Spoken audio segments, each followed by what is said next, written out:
সাদ সালমী রাদিয়াল্লাহু তাআলা আনহু এবার তিনি শহীদ হয়ে গেছেন।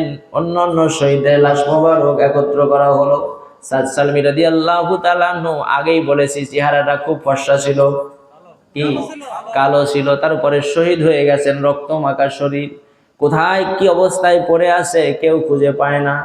এক কোনায় দেখে কালো সেই যুবক সাদ সালমী রাদিয়াল্লাহু তাআলা আনহু বিবাহের অনুষ্ঠানের সব ফেলে দিয়ে যুদ্ধের ময়দানে কোরআনের জন্য, দ্বীনের জন্য, বেহেশতি নবীর জন্য গেছে। জোরে বলেন আল্লাহু আকবার। আমার নবীর কাছে সাদ সালমীকে যখন নিয়ে আসা হলো, নবীজির চোখ ভরা পানি গাল বেয়ে বেয়ে পড়ে। মা নবী, বেহেশতি নবী আর নিজের চোখের পানি আর ধরে রাখতে পারেন না।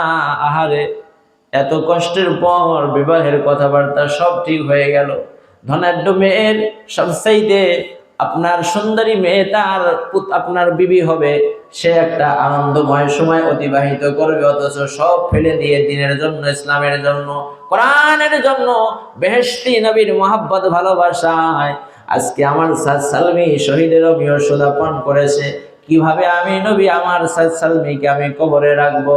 আমার নবী কাঁদতে আছেন, হঠাৎ করে আসমানের দিকে তাকিয়ে আমার নবী আবার মুস্কি হাসেন, আবার হঠাৎ করে তিনি চক্ষু মোবারকটা তিনি বন্ধ করে নেন। জোরে জোরে বলেন আল্লাহু আকবার।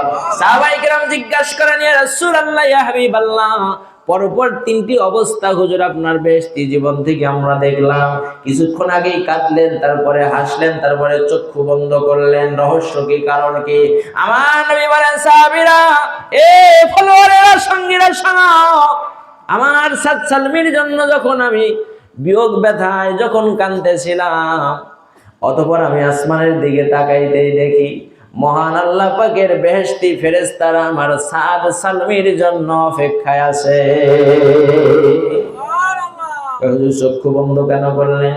কয় জান্নাতের হুরিরা আমার সাদ সালমীকে নেওয়ার জন্য তারা এত হুড়মুড়ি করে দৌড়াইতে আছে যে তাদের পরনের কাপড়টা অস্বাভাবিক হয়ে যাচ্ছে, যার কারণে আমি নবীজি আমার চক্ষু মোবারকটা বন্ধ করে নিলাম। জোরে জোরে বলেন না মারহাবা।